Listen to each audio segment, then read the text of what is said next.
It's staggering, and I was wanted inside of the shadows. Do you want to give people a tour of my new boat? Like a wolf who was raised in the storm.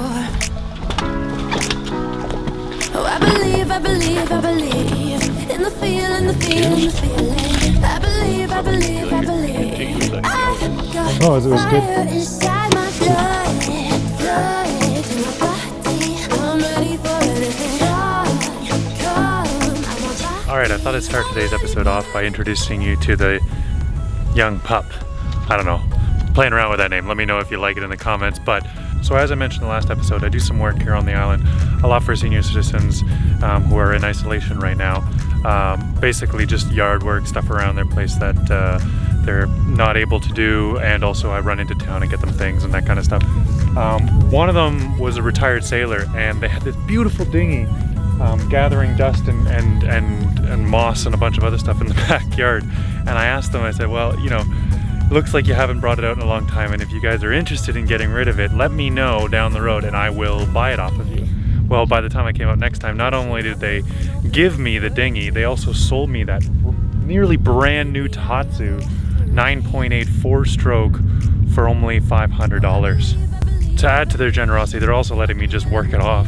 So yeah, I've seriously upgraded my dinghy game. This is a Walker Bay Genesis 310. It weighs only like 140 pounds or something. So that setup is so light and so fast, I can actually do 20 knots on it. So I can get out there and show you guys a little bit of the islands at sunset tonight, and we'll do a little bit of beach combing and look for some more cedar. In the meantime, I've got a lot of work to do. Honey's got a lot of sunbathing to do, and this nice weather we're having, so time to get that head done.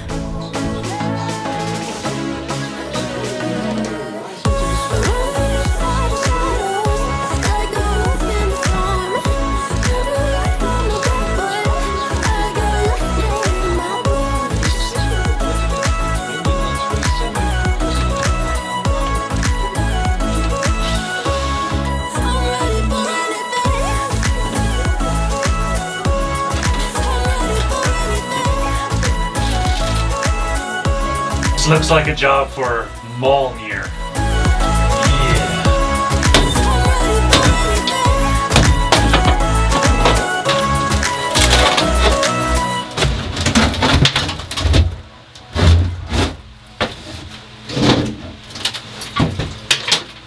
Alright, well, all that plywood was laid on without any epoxy, and it was laid on under a leaking hatch up there.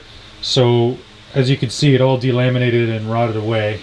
This stuff, however, might be because it was under that plywood, and so it was shielded. So here we have some yellow cedar, some fir, and this stuff is a kind of door skin, actually. I thought it was marine ply at first, but it's just door skin. But all of it's coated in a thin layer of epoxy, and so it's lasted. This is original from 1976, so still good. And so it will form the basis of a new table that fits in here, but I'm going to expand it and make it stretch out and fit all along here as well. So let's clean this up.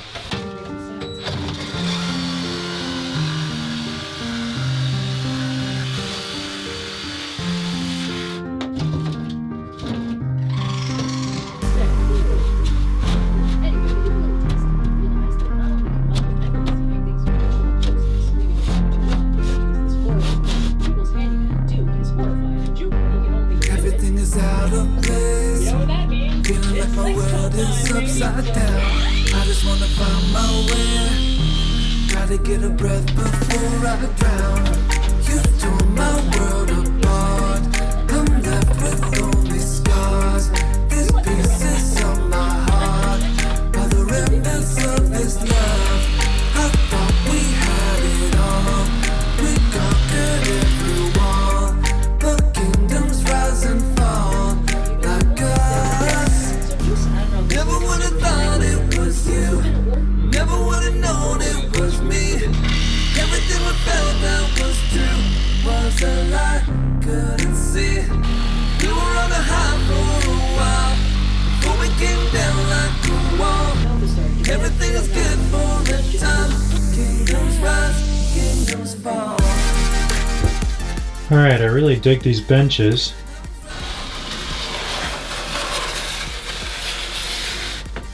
So my milling job wasn't perfect, but I like the look of the wood so far. Still really rough, waiting on the epoxy to show up. My idea is to epoxy all of this down so that it's all stable, and then epoxy in all the voids, and then sand and sand and sand until this is all more uniform, stain, varnish, good to go. The plan in here is very similar. We're going to epoxy this down, fill in the voids, do a lot of sanding, but instead of varnishing, we're gonna do some sort of natural oil finish, and hopefully that'll let this wood kind of breathe nicely, because ideally I'd like to be able to use this space not only as a shower, but also as an electric powered sauna. Should we be on anchor and have a surplus of power, that'd be something I'd like to do, especially out here in the Pacific Northwest. You know, you spend 6 months just kind of a little cold on the boat. It'd be nice to have a day where I'm making a lot of wind power and I can just bake myself and feel what it's like to be warm, and then go jump in the ocean and freeze again, and then get back to being warm again. But for now, I think we've earned a break, so let's go for a break. Okay.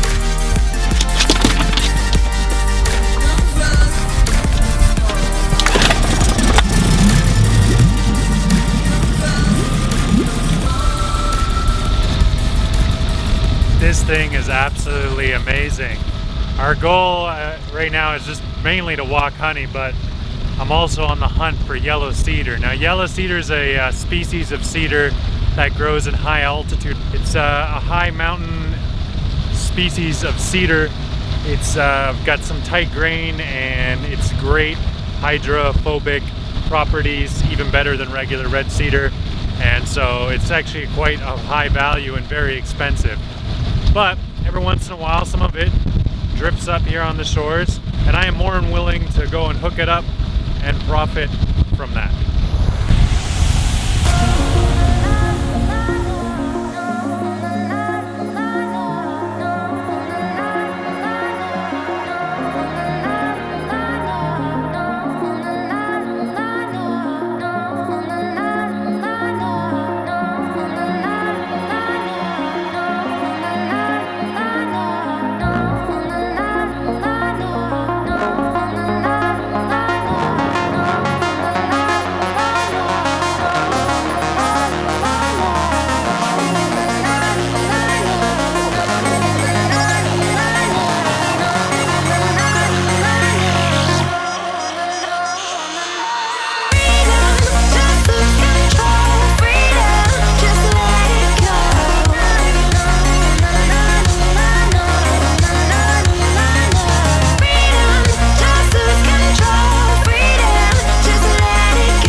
Alright, so yellow cedar has a few discerning characteristics.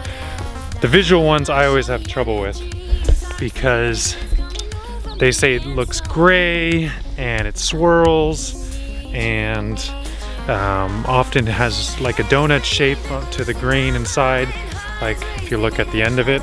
And most of the wood actually does that a little bit. Honey, come here! For instance, here is a very twisted piece of silvery wood, but the way to really be sure is to bring an axe or a knife or something and give it a smell. It just smells like sea salt and a bit like ammonia, then it's fir, which this is. What does yellow cedar smell like? Well, if all the other woods are like barbecue sauces, yellow cedar is like wasabi. It'll really, once you smell it, you'll never forget it, trust me.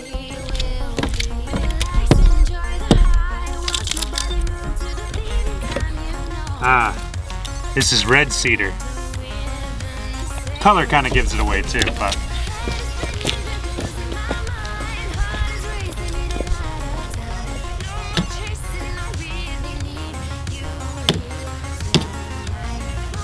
here we go. This right here is one massive piece of yellow cedar. Holy. Okay, frankly, this is way too big for me to try and take home today. But what a beautiful piece. Fairly straight, maybe 12 feet long, maybe a bit more. Amazing.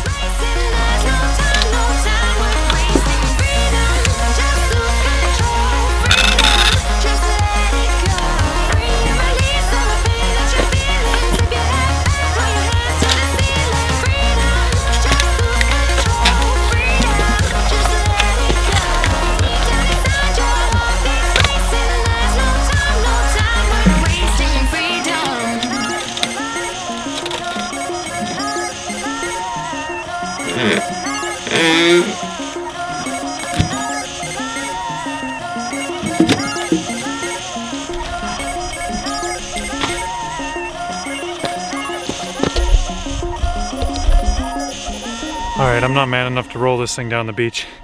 If I'm going to continue along this trek, I need to get myself an Alaskan mill or something. Alright, well, Honey's done terrorizing the local birds, so it's time to go. Well, at least I get a consolation prize. Nice tray. It's a baby bald eagle. Look at him go. Just a youngling. So big. Here's one of his siblings. Looks like they're eating the remnants of a dead seal. Honey, you leave that seal alone. That would be very sealy of you. Come here. Look at you, buddy. You're gorgeous. Alright, I'll let them eat. I also found this big float drum. I'll bring it back with me and dispose of it properly. Maybe I can use it for something, I don't know. In you go. In.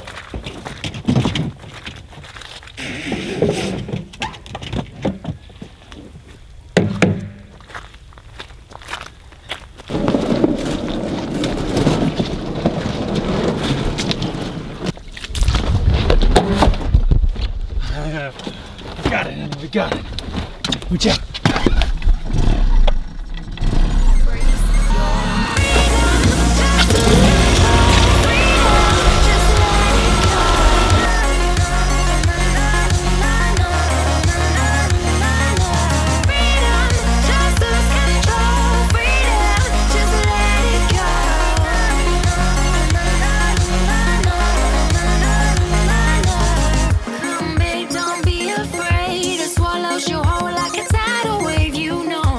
Melly's always giving me a hard time because I do like my shopping, but I'm a exclusively secondhand shopper. So I'm up on Craigslist, I'm up on Kijiji, and I really do like a secondhand store all the time. Of course, Value Village and, you know, Salvation Army and all that, they're all closed. Even Gyro here on the island's all closed during this pandemic. So this is my fix. I go peruse the beaches, and everything that washes up is free to take. So all you gotta do is make sure you're collecting stuff that, of course, has drifted up, that doesn't belong to anybody, but also that's below the high water line, and then that's technically provincial land. So even though these islands are all owned by absentee millionaires who would much rather me be anywhere else, so long as I'm curious and careful, I don't think I should have any trouble, but the way I look at it, I'm just cleaning up garbage. Alright, honey, you ready to get back to work? Or should I go fishing first? What do you think?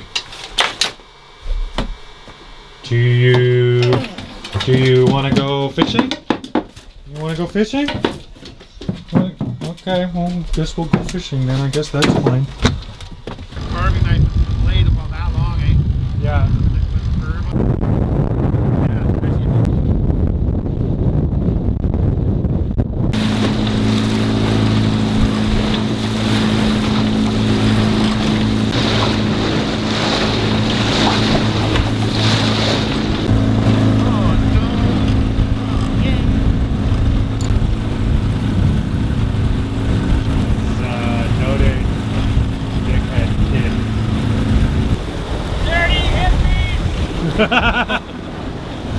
Oh no!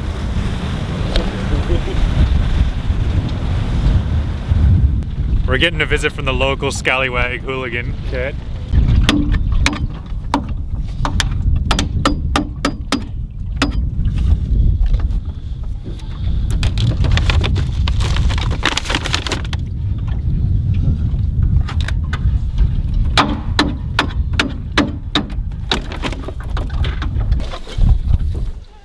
to make it look like an ocean.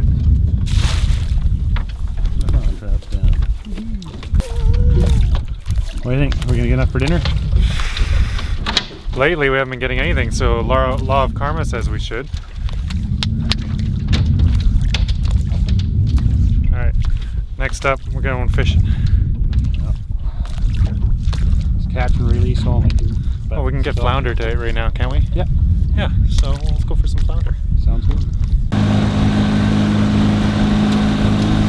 I've been out here for 2.5 hours. Honey's been whining a lot at all the seals, and there's a lot of seals and sea lions around, and I think they're scaring off all the fish because we haven't got so much as a nibble. 2.5 hours out here. Nothing.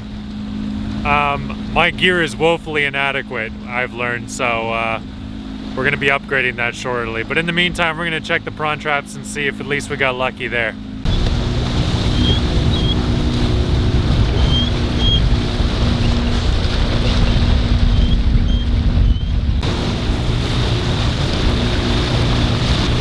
Oh, don't worry, don't worry.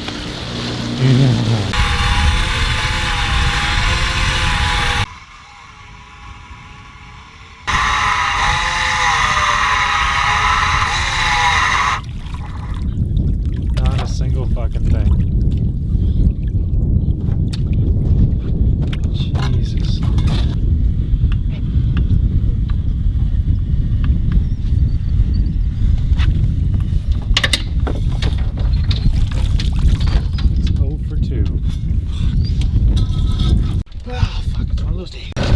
There you go, guys. Here's the big haul. We got so many prawns. Look at this. Just go for that raw. One prawn. Here you go, buddy. Honey, this is one prawn. That prawn's lucky day. He gets to go back. Oh no, honey's looking pretty hungry. Well, Here you go. All right, buddy. Well, you're a lucky bugger. You get to go back today. All right, big guy. Well, at least we've always got pasta, hey? I guess I'm just gonna get back to work. Honey, you leave that prawn food alone. All right, so we didn't fish up any prawns or any fish, so what I did fish up is this closet door. This is made of a nice mahogany, and it came out of my work. They were in a toss it. So I've got 2 sets of these. They're too tall and too wide for pretty much anything on the boat. However, half of them are just wide enough for some of my cupboards down below. So I'm going to start this project off by chopping it in half and then fitting it to a section down below in the head.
use that awesome new dinghy to race all the way back to Degnan Bay, which only took like 5 minutes, man. It's so sick.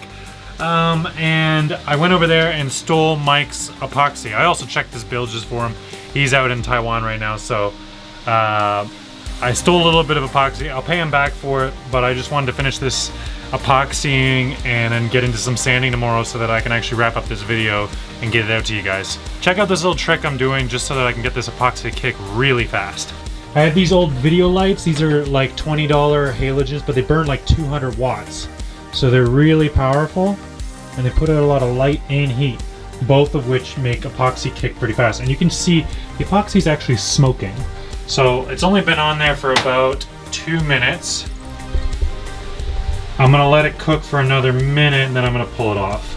For those of you who haven't worked with epoxy before, it's a tricky substance because it's both very thick and very atomically thin. So it oozes really slowly, and you think because of that it's not gonna get through every little crack and get deep into things, but it does. And it just takes a while to get there. So by the time you cut back to your work that you did yesterday, you'll find that it has dripped, seeped, fallen through, whatever. So the key to getting it to not do that is to get it to kick faster. Now there's a delicate balance because of course you get it to kick too fast, it becomes brittle and it can crack. It can also bubble. Lots of bad things can happen. This is just epoxy filling a little void in the Cedar, non-structural, just for a countertop. So we're gonna test it here and see if it works. Basically, I did a first coat, baked it, got it to a point where it's sticky and not really moving anymore. Did a second coat, baked it again. Now we're on the third coat. We're baking it long this time, and hopefully it's not sagging as far as I can tell, so I think it's not leaking in anymore. So now it's just one unit. We're baking it off a little bit. I think I'm gonna pull it off right now. Having a powerful old school work light like this is pretty awesome. So these are the results. Look at all, that's all just the bubbling that happened.